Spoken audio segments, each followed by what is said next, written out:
जय हिंद साथियों, मैं आदेश आपका राही आदि क्लासेस में स्वागत करता हूं। तो आज हम सभी 3-4 दिन बाद मिल रहे हैं। फिर भी हम जैसा कि डेली हिंदी का प्रैक्टिस सेट सॉल्व करते थे, आज भी हम सभी 20 क्वेश्चन का हिंदी का प्रैक्टिस सेट सॉल्व करेंगे।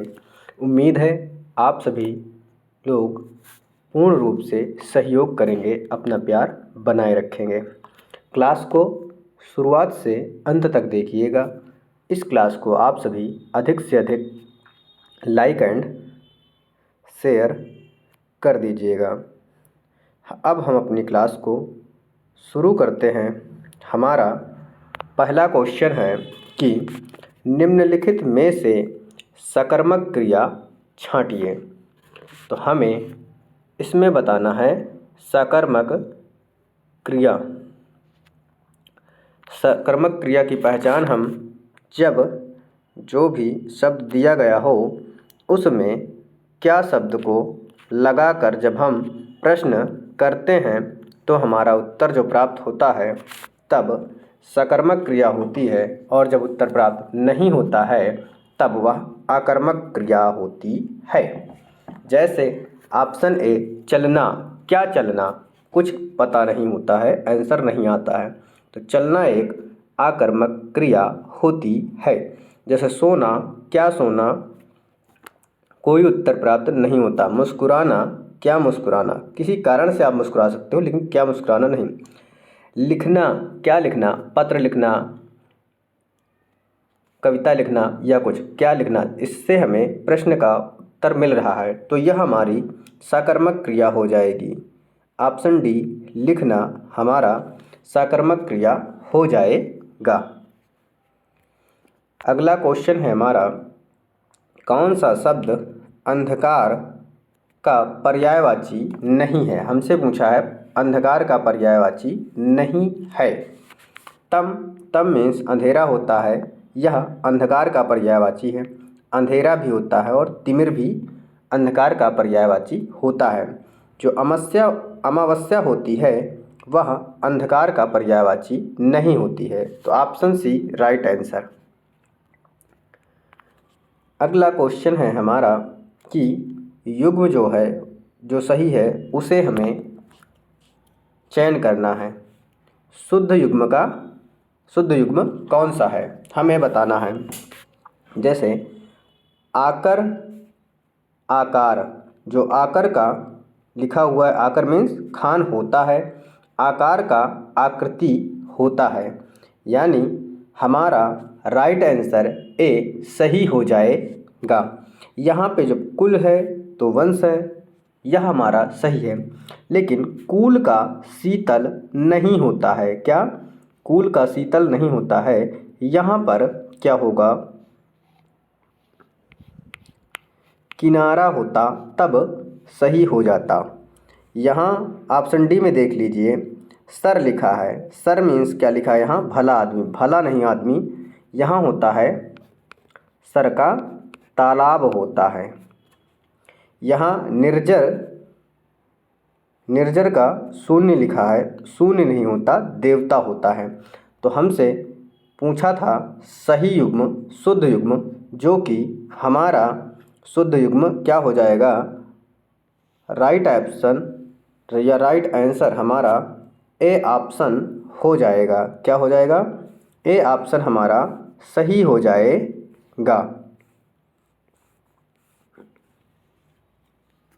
अगले क्वेश्चन की तरफ चलते हैं। हमारा अगला क्वेश्चन है, जो कम खर्च करता हो, क्या, कि जो कम खर्च करता हो, वाक्यांश के लिए एक शब्द हमें बताना है। कंजूस नहीं होता है जो कम खर्च करे। लोभी, ये भी नहीं होगा, लोभी क्या होता है, लालच होता है। मितव्ययी, मितव्ययी को बोलेंगे कम खर्च करने वाला। कंजूस या मक्खी चूस बोलते हैं जो खर्च ही ना करें। मक्खी चूस तो उसे बोलते हैं जो एकदम से पैसे खर्च ही ना करे, जब उसकी जान पे आ जाए या किसी चीज़ पे आ जाए तभी खर्च करे, तो उसे मक्खी चूस कहते हैं। फिलहाल इस क्वेश्चन का आंसर जो होगा कम खर्च करता हो उसके लिए मित व्ययी शब्द आएगा। अगला क्वेश्चन है हमारा, शुद्ध शब्द कौन सा है? हमें इसमें शुद्ध शब्द बताना है। चिन्ह ये गलत लिखा हुआ है। चिन्ह किस प्रकार होगा? चिन्ह इस प्रकार लिखा जाएगा, यानी आधा हा होता है, आधा ना नहीं होता है। कृपया भी गलत है, कृपया लिखा हुआ है। यह आपका इस प्रकार लिखा जाएगा, कृपया। दवाइयाँ भी गलत लिखा हुआ है। दवाई जो है, दवाइयाँ जब लिखा जाएगा तो इस प्रकार से होगा। हमारा शुद्ध शब्द है निर्भर। क्या? निर्भर जो है सही आंसर है। अगला क्वेश्चन है कि निम्नलिखित में सही वाक्यांश के लिए एक शुद्ध नहीं है, यानी इन 4 में शुद्ध नहीं है हमसे पूछा गया है। तो 3 तो हमारे सही दिए गए हैं, बस एक है जो कि गलत दिया गया है। जिसका मन व ध्यान दूसरी तरफ हो, यानी एक जगह मन ना लगता हो, कहीं और जा रहा हो, कहीं और लग रहा हो, कहीं और भटक रहा हो, तो उसको हम अन्य मनस्क बोलते हैं। यह हमारा सही दिया गया है। एक ही माँ से पैदा पुत्र या भाई को सहोदर कहते हैं, यह भी सही दिया गया है। वह कन्या जिसके साथ विवाह का वचन दिया गया हो, दंपत्ति उसे नहीं बोलते हैं, दंपत्ति गलत दिया गया है। तो हमसे अशुद्ध पूछा गया था, तो ऑप्शन सी हमारा सही हो जाएगा। लेकिन वह कन्या जिसके साथ विवाह का वचन दिया गया हो उसे हम है वाग दत्ता कहते हैं। क्या बोलते हैं? वाग दत्ता बोलते हैं। तो राइट आंसर हमारा अशुद्ध चुनना था, तो हमारा राइट आंसर सी हो जाएगा। आयु में बड़ा व्यक्ति ज्येष्ठ बोलते हैं। अगला क्वेश्चन दिया गया है कि निम्नलिखित में पुल्लिंग शब्द हमें छांटना है। अच्छा या अच्छी, मेरा या मेरी, किसी भी शब्द के पहले लगाकर जब हम प्रश्न करते हैं या पूछते हैं तो हमें स्त्री या पुल्लिंग का बोध हो जाता है। जैसे मेरी चाहत बहुत अच्छी है, या अच्छी चाहत, मेरी रंगत अच्छी है, अच्छी। मेरी मेहनत, यहाँ पर मेरी लग रहा है, मेरी चाहत, मेरी रंगत। तो यह तीनों जो हैं वह स्त्रीलिंग शब्द होते हैं। आहार, मेरा आहार, तो आहार शब्द जो है वह यहाँ पर पुल्लिंग हो जाएगा। अगला क्वेश्चन है, काकल्य वर्ण कौन सा है? तो हमें बताना है काकल्य वर्ण कौन सा है। तो जो काकल्य वर्ण होता है वह हा होता है। हा वर्ण को ही हम ऊष्म व्यंजन कहते हैं या ऊष्म वर्ण कहते हैं। इसको ही स्वर तंत्री या स्वर यंत्र बोलते हैं, स्वर तंत्री वर्ण। या को हम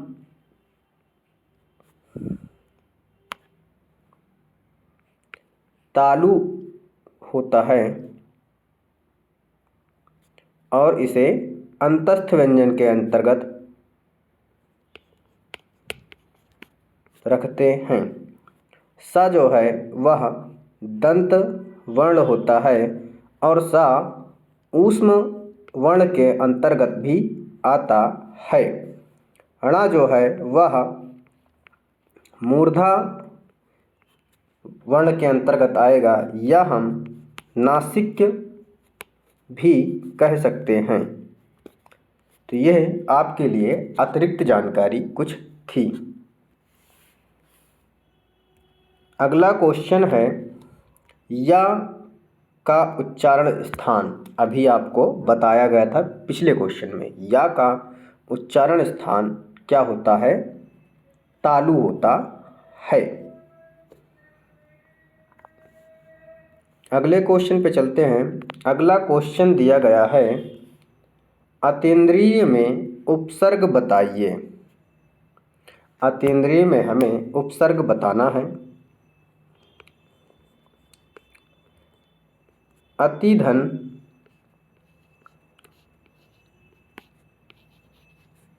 इंद्रिय, अति उपसर्ग है, हमारा राइट आंसर ए हो जाएगा। और इंद्रिय, यहाँ से ई मिला और इधर भी ई मिला, तो इन दोनों को मिलकर हमारा दीर्घ ई नज़र आ रहा है अति में। तो यहाँ पर अतीन्द्रिय में अगर हमसे संधि पूछे तो हम दीर्घ संधि पर टिक कर देंगे। और इसमें उपसर्ग पूछा था, इसलिए अति उपसर्ग है, ऑप्शन ए। अगला क्वेश्चन है अध्याहार। अध्याहार का अर्थ है। अध्याहार का अर्थ हमें बताना है। वाक्य में आधा अर्थ प्रकट होना, वाक्य में किसी अंग का लोप हो जाना, वाक्य में कर्ता कर्म का जुड़ जाना, वाक्य में संपर्क छिन्न हो जाना। अध्याहार का अधि मतलब अतिरिक्त कोई जानकारी या अतिरिक्त जुड़ाव होता है। तो राइट आंसर हमारा ऑप्शन सी, वाक्य में कर्ता और कर्म का जुड़ जाना होता है। अगला क्वेश्चन है एक ही विधेय हो जिसमें उसे कहते हैं या कहा जाता है। जहाँ पर एक ही उद्देश्य या एक ही विधेय होता है तो वह वाक्य होता है मिश्र वाक्य, कर्मपूरक वाक्य, सरल वाक्य या संयुक्त वाक्य। तो वहाँ पर जहाँ पर एक उद्देश्य और एक विधेय होता है वह हमारा सरल वाक्य होता है। क्या होता है? सरल वाक्य होता है। अगला क्वेश्चन है कौन सा स्त्रीलिंग शब्द है? कौन सा स्त्रीलिंग शब्द है? तिल, काढ़ा, टेसु। तो छाछ जो है वह स्त्रीलिंग शब्द है। अगले क्वेश्चन पे चलते हैं। हमारा अगला क्वेश्चन है कौन सा समुच्चय बोधक अव्यय नहीं है? क्या पूछा गया है कि कौन सा समुच्चय बोधक अव्यय नहीं है? जो समुच्चय बोधक अव्यय होते हैं वह दो शब्दों को परस्पर जोड़ने का कार्य करते हैं। जैसे अर्थात, अतएव, अथवा, ये सभी समुच्चय बोधक अव्यय हैं। हमसे पूछा गया था अव्यय नहीं है, तो जो आजन्म है यह अव्यय नहीं है। आजन्म में हम देखें तो अव्ययी भाव समास है और आजन्म में आ उपसर्ग भी है। तो इस क्वेश्चन का आंसर हमारा डी ऑप्शन हो जाएगा। अगला क्वेश्चन है कृताकृत का समास है। कृताकृत का समास है, इसका समास विग्रह किया बे किया हो जाएगा। क्या हो जाएगा? किया बे किया, यानी विशेष विशेषण की तरफ चला जाएगा। और जहाँ पर विशेष या विशेषण होता है तो वहाँ पर कर्मधारय समास हो जाता है। क्या हो जाता है? कर्मधारय समास हो जाता है। हमारा अगला क्वेश्चन है कौन सा तद्भव शब्द है? हमें तद्भव शब्द बताना है। रुक्ष तत्सम शब्द है, इसका तद्भव हो जाएगा रूखा। चिक्कण तत्सम शब्द है, इसका तद्भव हो जाएगा चिकना। क्या हो जाएगा? चिकना। पल्लव तत्सम शब्द है, इसका तद्भव क्या हो जाएगा? पल्ला। खजूर जो है वह तद्भव शब्द है, खजूर का तत्सम क्या हो जाएगा? खरजूर हो जाएगा। तो ये हमारा तत्सम हो जाएगा। तद्भव पूछा था तो तद्भव हमारा तद्भव शब्द खजूर होता है। अगला क्वेश्चन है हमारा, सभी पशुओं में गीदड़ डरपोक है। यहाँ पे विशेषण पूछा गया है, लेकिन तुलनात्मक रूप से पूछा गया है, तुलना किया गया है। तुलना किसमें की गई है? सब पशुओं में गीदड़ डरपोक है, यानी सभी में। तो सब में जब पूछा गया है तो यहाँ पर उत्तमावस्था हो जाएगा। कौन सा? उत्तमावस्था विशेषण हो जाएगा। जब केवल अपने आप में एक में होगा तो मूलावस्था होगा। उत्तरावस्था जब दो लोगों में तुलना की जाएगी तब होता है उत्तमावस्था। फिलहाल यहाँ सब पशुओं में पूछा गया है, इसलिए उत्तमावस्था होगा राइट आंसर।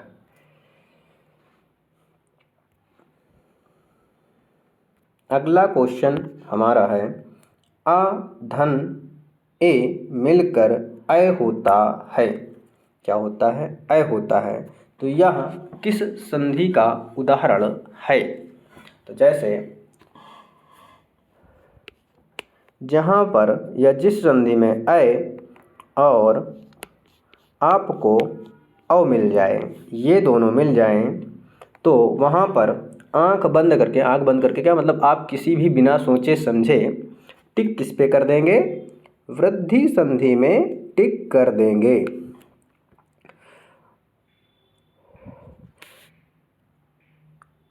जो गुण संधि होता है इसमें ए ओ अर आता है। आप थोड़ा सा ध्यान देके सुन लीजिए बात को। गुण संधि में ए ओ अर आएगा। यण संधि में अंतस्थ वर्ण आते हैं जो 4 होते हैं, यार अलावा व। व्यंजन संधि आप सभी जानते हैं, व्यंजन संधि का एक अलग रूल होता है। अगला क्वेश्चन है, भील का स्त्रीलिंग है। भील शब्द का हमें स्त्रीलिंग बताना है। भालू, भीलिनी, भलना, भीलनी। क्या? भीलनी। ये हमारा भील शब्द का स्त्रीलिंग हो जाएगा। Right answer option B. आज का हमारा लास्ट क्वेश्चन है क्या कि वह स्वयं गाड़ी चला सकती है। वह स्वयं गाड़ी चला सकती है। वाक्य में सर्वनाम पूछा गया है। जब आप यानी स्वयं, खुद, अपने आप, इस प्रकार से शब्द दिए जाते हैं, अंडरलाइन दिया गया हो और उसको पूछा जाए, तो वह हमेशा जब आप स्वयं, खुद ये शब्द आएँ तो हम निजवाचक पे बहुत ही आसानी से टिक कर सकते हैं या टिक कर देंगे। तो हमारा 20 का क्वेश्चन 20 नंबर का आंसर हो जाएगा निजवाचक सर्वनाम। तो आज की क्लास यहीं तक। उम्मीद है आप सभी को यह क्लास पसंद आई होगी। आप सभी अपना प्यार और सहयोग बनाए रखिए। मुझसे जितना अधिक से अधिक अच्छा हो पाएगा मैं अपना 100% देने का प्रयास करूँगा। आप सभी का इस क्लास में जुड़ने के लिए तहे दिल से बहुत बहुत धन्यवाद।